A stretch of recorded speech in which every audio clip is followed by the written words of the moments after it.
jogadores praticamente que exercem a mesma função com características diferentes, é justamente para marcar território dentro da competição.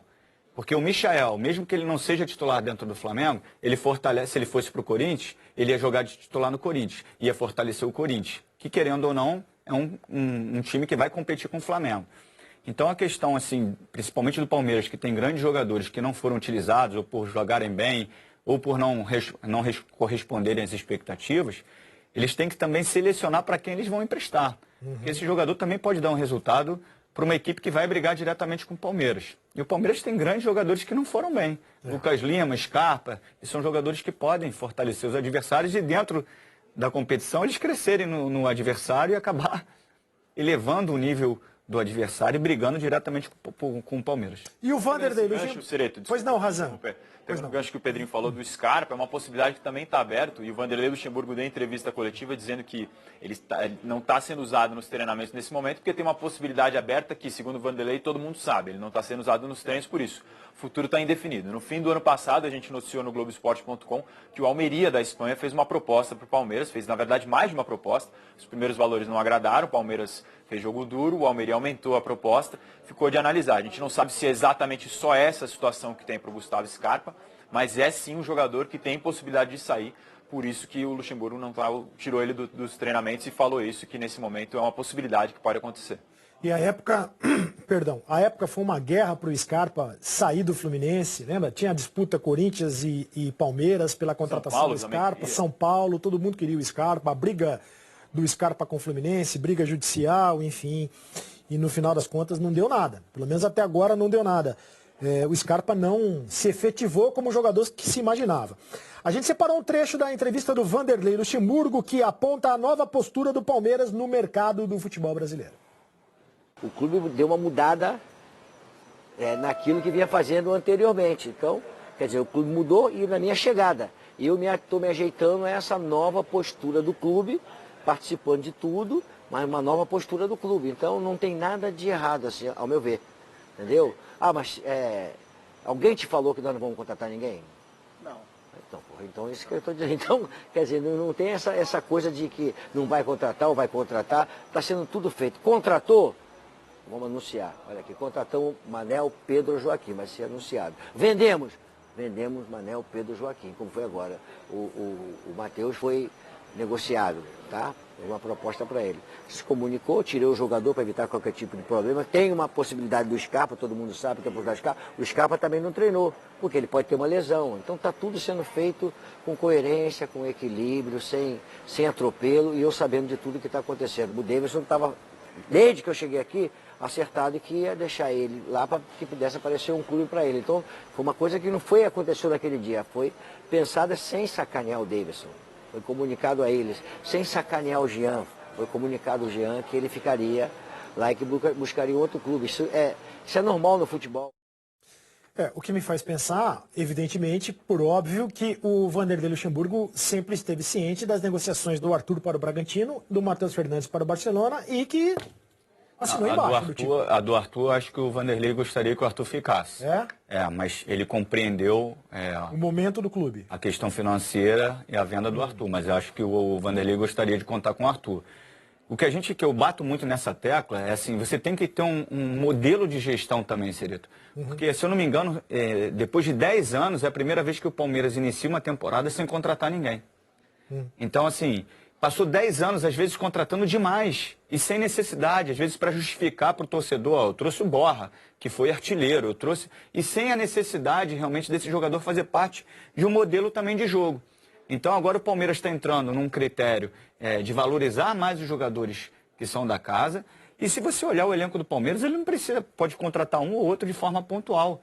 O que precisa é esses jogadores que estão lá darem a resposta. O Lucas Lima é um grande jogador.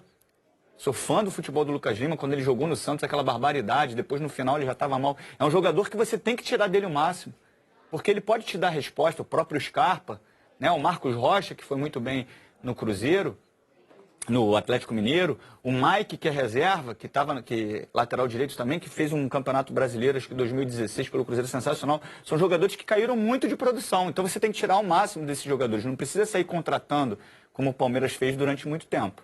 Só para contextualizar também, Cereto, em relação às contratações dos últimos anos, perdão por te interromper, o Palmeiras em 2015 tem aquela grande transformação, né? 2014 brigou para não cair e aí em 2015 começa a fazer investimento forte. Por isso daí começa a contratar muito. Aí começou a era Alexandre Matos, com o presidente Paulo Nobre, e por isso tem uma quebra ali de maneira de gestão mesmo, de filosofia de gestão, e aí o clube vai muito agressivo no mercado. Agora, como o Pedrinho falou, é um novo momento, já uma postura mais cautelosa, nesse momento sem contratar ninguém, como há muito tempo não fazia. O Razan, me ajuda a falar e trazer detalhes da possibilidade de contratação do Rony por parte do Corinthians. Pelo menos a apuração que eu fiz hoje é a seguinte, continua avançada a negociação.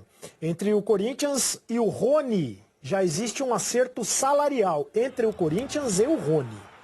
As bases salariais já foram acertadas. O Rony quer jogar no Corinthians. Até aí tudo bem. O Atlético Paranaense sabe disso, tanto é que o Rony saiu da viagem do Atlético Paranaense para a Argentina, onde o Atlético vai jogar contra o Racing, contra o Boca nesse torneio de verão. Acontece que o Corinthians precisa acertar com o Atlético Paranaense. Por 54 milhões de reais, que é a multa rescisória, não vai ter negócio, esquece. Por 50% dos direitos econômicos, metade de 12 milhões de euros, seria 6 milhões de euros, pode haver negócio, desde que o patrocinador do Corinthians, um banco, assim como fez no modelo com o Luan, entre no negócio com um aporte financeiro. Isso pode acontecer. Mas é uma negociação considerada mais complicada porque o Atlético Paranaense tem que topar, né? E não é fácil fazer negócio com o Atlético Paranaense. E tem uma última questão que é importante, que é uma questão de uma multa rescisória que o clube japonês, que me foge o nome aqui, eu já vou me lembrar, se você me lembrar, Razan, o Albirex Niigata do Japão, me lembrei, que é um clube japonês onde estava o Rony antes da transferência para o Atlético Paranaense, ele está cobrando na FIFA e na Justiça. Porque entende que, à época, o Rony quebrou o contrato unilateralmente.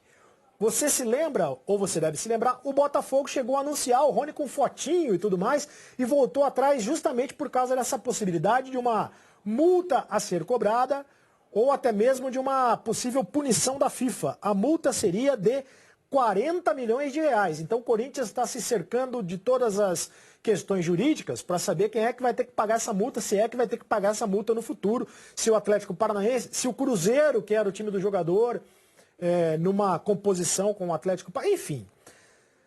Algum detalhe a mais importante nessa possibilidade de transferência do Rony para o Corinthians, Razan? Cereto, o André trouxe informação, né, no Bem Amigos, que o Corinthians tinha interesse, e a Nádia Mauad avançou na informação, dizendo que é justamente o que você disse em relação aos 50% dos direitos econômicos. A negociação está nesses moldes. O Atlético Paranaense, todo mundo sabe que não é um clube fácil para negociar, está certo em valorizar seu jogador e em querer tirar o máximo possível na negociação. E o Corinthians está conversando para ajustar isso. A divisão dos valores e a porcentagem futura que o Atlético Paranaense poderia manter do jogador é o que está na mesa nesse momento em discussão. Como você falou, como o Rony já saiu da viagem do Atlético para os jogos na Argentina, isso é um indício de que a coisa pode estar avançando, mas ainda não tem um acerto entre clubes. Vamos esperar as cenas dos próximos capítulos de mais uma novela da Central.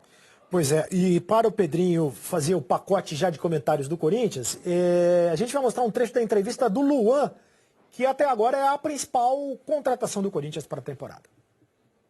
Para mim está sendo a realização de um sonho, poder vestir essa camiseta. Espero dar o meu melhor sempre. Dedicação, raça dentro de campo. Acho que isso não vai faltar para mim poder ajudar meus companheiros a conquistar nossos objetivos. Sobre a lesão, eu tive no final do ano passado, mas não foi nada que vinha crônico, né? Então, já curei, estou 100%, estou treinando bem, estou me sentindo bem, isso é o principal. E mesmo não jogando tanto, acho que ano passado, da minha outra equipe que eu estava, eu tive um dos melhores números, né? Então acho que eu estando 100%, eu posso contribuir muito para poder ajudar meus companheiros.